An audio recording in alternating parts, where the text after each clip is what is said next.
Hello, j'espère que vous allez bien. Donc aujourd'hui, comme dans toutes les vidéos, ça fait longtemps que j'en ai pas fait d'ailleurs de vidéos, ça doit faire peut-être un mois ou deux. Bon, j'avais plein de choses à faire. Du coup, voilà. Donc aujourd'hui, on va blablater comme d'habitude, hein. On va parler de plusieurs choses. On va parler de la femme, on va parler de la polygamie, on va parler du viol, de l'inceste. C'est vraiment des sujets qui méritent à chacun une vidéo que je ferai. Que je ferai effectivement, voilà, j'essaierai de prendre, mais vraiment du temps pour chaque vidéo, à savoir une vidéo sur la polygamie, une sur l'inceste, une sur probablement l'excision et une autre sur, voilà, sur la place de la femme dans la société, que ce soit la femme africaine ou encore le MeToo. Mouvement en Occident et aux États-Unis en particulier, ou alors des féministes en France, en Espagne, enfin bref, il y a beaucoup de sujets qui méritent d'être traités, dont on n'en parle pas souvent, donc voilà. Donc aujourd'hui, du coup, pourquoi je me suis mise sur ces vidéos? Tout simplement parce qu'en fait, si vous voulez, je me suis attardée depuis une semaine sur Twitter, où il y a eu un hashtag qui m'a vraiment interpellée. C'était le hashtag une vraie femme africaine. Ce hashtag, bien sûr, a été mis en place. Ce hashtag a été mis en place par Bintou, il me semble, a été mis en place par Bintou Mariam Traoré, effectivement, qui dénonce un peu d'une manière ironique on va dire, tous les clichés et les stéréotypes qui sont attribués à la femme africaine. Donc voilà, elle s'est vraiment focalisée sur la femme africaine. Donc ne me dites pas, on parle que de femmes africaines, on parle pas de femmes européennes ou de femmes américaines ou latinas. Voilà, non, ce n'est pas le sujet aujourd'hui. Le sujet aujourd'hui, voilà, elle s'est attardée sur la femme africaine, donc ça sera la femme africaine. On parlera peut-être du MeToo mouvement un autre jour avec Violansky et autres. Mais voilà, c'est tout ça en fait, on va dire, tout ça ce sont les mots, tout ça sont les mots de la société, les mots qui font mal et qui à mon sens ne sont pas assez développés, on n'en parle pas. C'est, on va dire, c'est un peu ce qu'on cache finalement sous le tapis, hein, un gros tapis, hein, pas, pas, pas le petit tapis de bain, non, non, non, un très très gros tapis où on met plein de choses en dessous là, c'est ça même. Donc voilà. Donc, comme je disais, hashtag vraie femme africaine par Bintou Mariam Traoré. Et si, mettez en commentaire si vous la connaissez. Sinon, ben, allez regarder un peu sur Twitter et sur ces différents réseaux. Comme je vous le disais tantôt, ça dénonce le quotidien des femmes africaines, on va dire.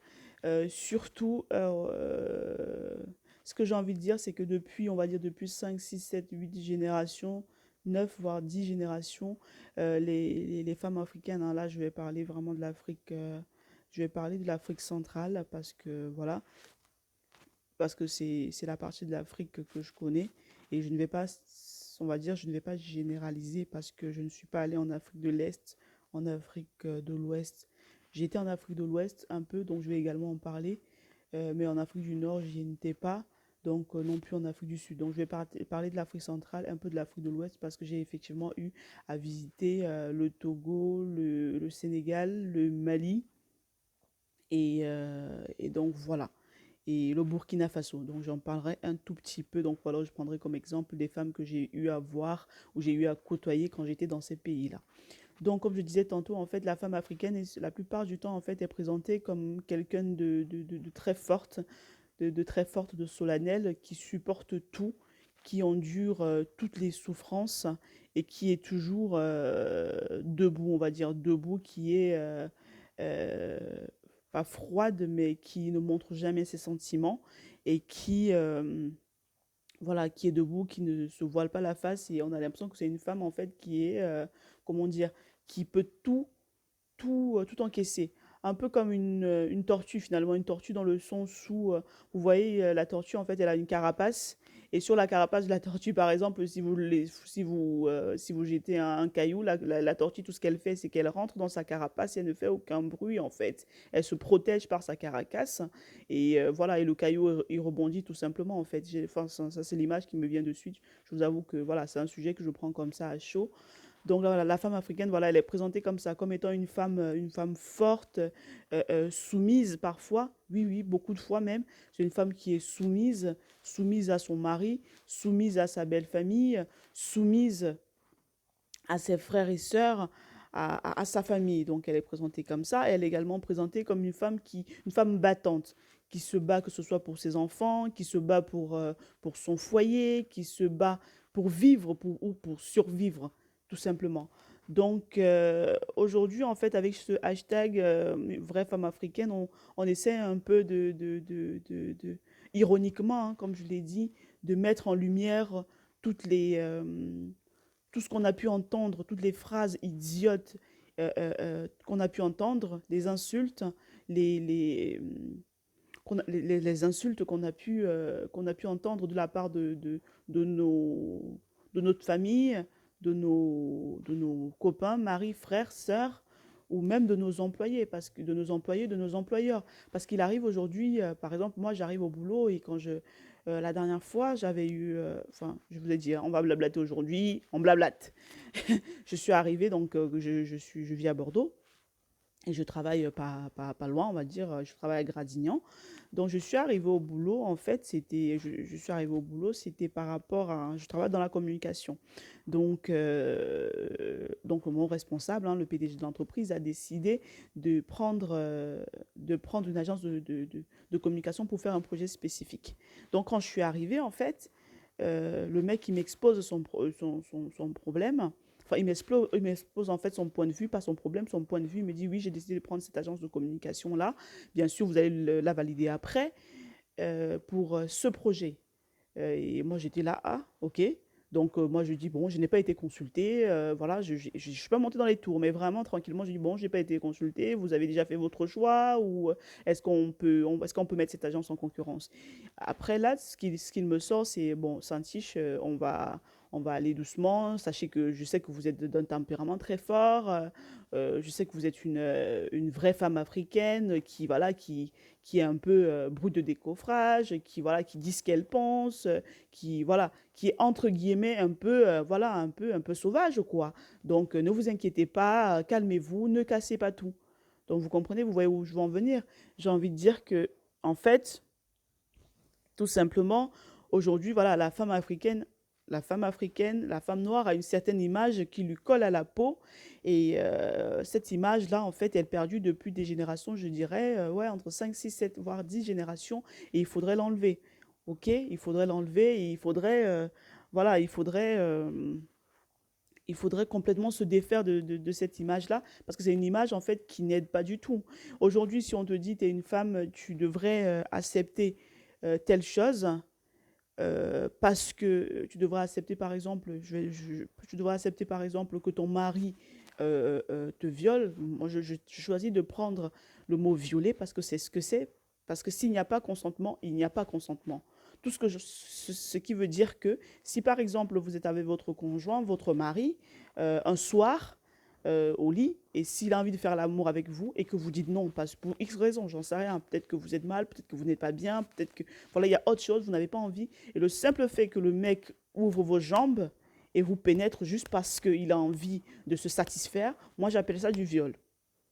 Donc je sais que je sais que ça se passe dans beaucoup de foyers et je me rappelle, j'ai eu un ex qui a voulu agir comme ça avec moi. Donc on était tranquille, on était au lit et tout. Le mec il me dit bon vas-y n'oublie pas, il faut que tu dormes à poil il faut que tu dormes à poil parce qu'on sait jamais si dans la nuit j'ai envie et que toi tu dors ou machin machin, tu vois. Moi j'ai dit au mec non c'est pas possible, tu vois. Si j'ai pas envie mec, on va pas le faire. OK? Donc on remet bien les choses voilà, on met bien les choses sur la table. Si j'ai pas envie, on le fait pas. Ça s'appelle du viol. Il me dit mais comment on peut violer sa femme? Comment on peut violer sa copine? C'est n'importe quoi. Si on a... Non, non, non, ça s'appelle du viol, mesdames. OK? Ça s'appelle du viol, messieurs. Donc aujourd'hui, en fait, c'est ça. Donc, vous avez cette phrase-là. S'il te viole, s'il viole tes enfants, c'est ton mari, attrape ton cœur, je t'en prie. Ne laisse pas le diable gâter ton foyer. Moi, je dis, ça, c'est de la bêtise. Et je l'entends beaucoup, ça, hein. Je l'ai entendu beaucoup quand j'étais en voyage au Cameroun, où on disait, oui, il a fait ça. Oh, oh, il faut pas le dire, hein. Oh, il faut éduquer tes enfants d'une autre manière. Oh, c'est peut-être que les enfants avait un vêtement un peu trop court. Non, c'est de l'inceste. Non, je dis non, non, non. Si un homme, votre mari, son tonton, son frère, son cousin, son je ne sais pas quoi, pose les mains sur votre enfant, c'est du viol, mesdames. C'est pas, il faudrait que je calme mon cœur, il faudrait que je me taise parce que ça fera pas bien si tout le monde le sait, parce que ça va gâter mon foyer, parce que je vais divorcer, parce que non, pas du tout. Vous ne pensez pas à votre enfant parce qu'il va détruire votre enfant. Il va détruire votre enfant. Ok? Moi, je me rappelle, plus petite, je devais avoir 6 7 ans. Ouais, j'étais au Cameroun, j'étais à Douala, et je passais dans un quartier, et j'ai vu un homme qui s'est mis devant moi à poil. Il a descendu son pantalon à poil. Et moi, ce que j'ai fait, ben, j'ai regardé, je suis restée figée sur sa bite. Enfin, voilà. Donc, je ne l'ai pas touché, je n'ai rien fait, je me suis barrée. J'ai couru.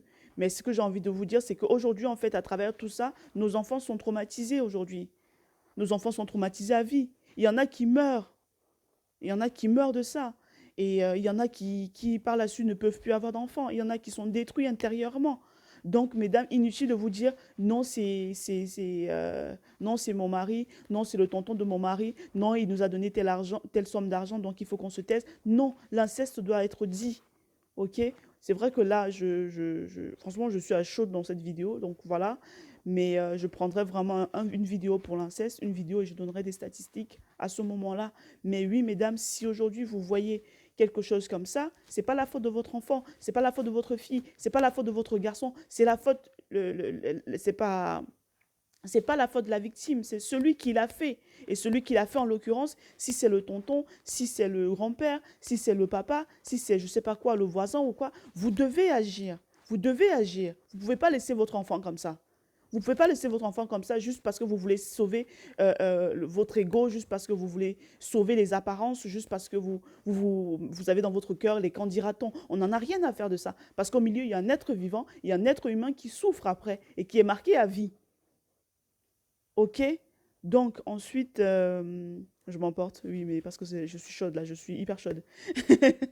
Donc voilà, c'est cette image également que la femme africaine, en fait, c'est une femme qui donne l'épouse, on va dire, euh, la seconde épouse à son mari. Parce que, ouais, peut-être que, je ne sais pas, juste parce moi j'essaie de comprendre, hein. Peut-être qu'elle n'a pas confiance en elle, peut-être que il faut, parce que c'est, entre guillemets, je mets bien des guillemets, hein, entre guillemets, c'est la tradition, où il faut ceci, il faut cela. Donc le mari peut prendre une deuxième épouse, et parce que je suis la femme trop gentille, il faut que j'écoute, parce que je suis trop gentille, parce que je suis docile, parce que je suis une vraie femme africaine, je dois me taire et l'aider à choisir la bonne coépouse. Non, mesdames, non. Que ce soit pour la fille 1 ou la fille 2, non. OK? Tout simplement parce que la polygamie, elle a été pratiquée, certes. Elle a été pratiquée il y a longtemps, il y a des générations de cela, mais le- on va dire, l'élément clé de la polygamie, que ce soit celui qui est marqué dans, comme certains prennent pour référence le Coran ou autre, c'est marqué l'homme qui prend une seconde épouse, il faudrait qu'il soit en mesure d'assurer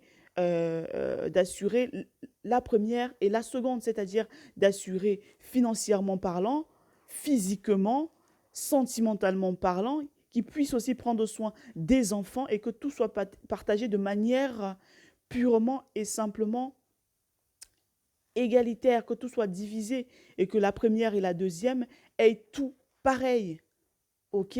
Donc aujourd'hui, que tu acceptes que ton mari prenne une seconde épouse, alors que vous arrivez à peine à joindre les deux bouts, alors que vous arrivez à peine à manger ou à nourrir vos enfants, je dis non. OK? Tu n'as pas accepté ça. Et s'il veut le faire, meuf, tu te barres. S'il veut le faire, madame, tu t'en vas. Ne me dis pas que c'est facile à dire. Ne me dis pas que oui, c'est facile à, plus facile à dire que à faire. Non, tu es déjà une championne, tu es déjà une guerrière, tu es déjà une battante. C'est toi qui te lèves pour aller chercher à bouffer quand le mec, il est en train de dormir. C'est toi qui te lèves pour aller, c'est toi qui te lèves, qui te creuses la tête, qui te dit comment je vais faire pour que mon enfant bouffe, comment je vais faire pour que mon enfant s'habille, et tu le fais sans ce mec. Donc si ce mec, demain, il veut te manquer de respect, il ramène une femme alors qu'il est incapable de s'occuper de toi, il est incapable de s'occuper de tes enfants, de son foyer, il veut ramener une seconde, je suis désolée, ma belle, tu t'en vas. Tu t'en vas parce que ce mec-là, il n'a pas à faire ça. S'il veut le faire, eh bien qu'il assume pour les deux. Qu'il assume de manière très égale les deux, tout simplement. OK? Donc voilà, la polygamie, on va en reparler. Franchement, j'ai gagné de vidéos, j'ai gagné de trucs à faire. Il faut que j'arrive à caser tout ça. Voilà. Ensuite, on va parler oh, des hommes qui battent leurs femmes. J'ai envie de dire, ce sont, franchement, ce sont des plus lâches que ça.